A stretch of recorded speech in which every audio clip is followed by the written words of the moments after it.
Mr. Speaker, I want to thank Dr. Mungai for exercising his constitutional right and Article 119 to petition Parliament. Mr. Speaker, in addition to what members have said, the objective of 100% transition cannot be just to keep children in school. It must be to prepare them for a future. Mr. Speaker, many of our schools have become simply daycare centers.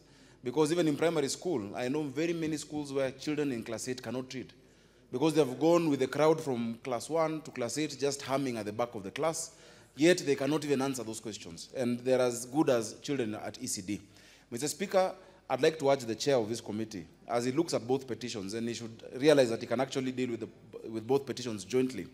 He needs to be able to, Mr. Speaker, invite on top of the Ministry of Education and the Institute of Curriculum Development, the Ministry of Labor. Because, Mr. Speaker, we passed a bill in this House that I sponsored on National Employment Authority that said that we must streamline our education with what the market needs, Mr. Speaker.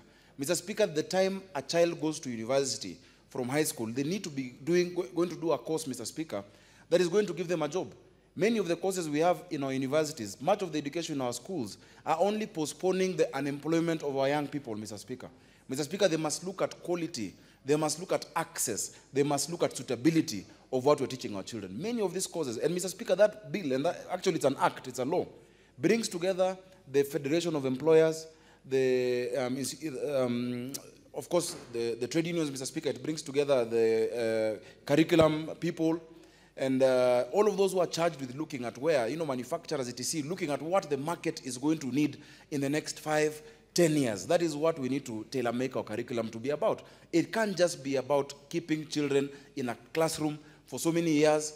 Mr. Speaker, when it is the fact which is actually prevailing in our country today, that a lot of those who are unemployed are not unemployed because they don't have education. That when you find matatu touts with degrees, there's a problem with the education system. Mr. Speaker, when you find house girls with diplomas and degrees, there is a problem with the education system. It is not suitable to what this market needs and to what the international economy has now become. So as they look at those curriculum issues, Mr. Speaker, let them look at it with a mind to making sure that we are not just keeping children in classrooms, which in many areas, Mr. Speaker, are not adequate, but, Mr. Speaker, that we are guaranteeing and preparing these people for a future where even if they're not going to access employment, they can actually become entrepreneurs and they can create employment for other people, Mr. Speaker. Finally, we need a good justification, Mr. Speaker, because of devolution as to why a child in Turkana County or a child in Trans Nzoia County cannot, by the time they're 18, have been prepared for the economic needs and activities of that county even before streamlining the career choice, Mr. Speaker. A one-size-fits-all cannot work in this country. A child from Senator Ledama's county should be able to, by the time they're finished Form 4, be able to deal with issues of agriculture and livestock, etc. And the needs there are different from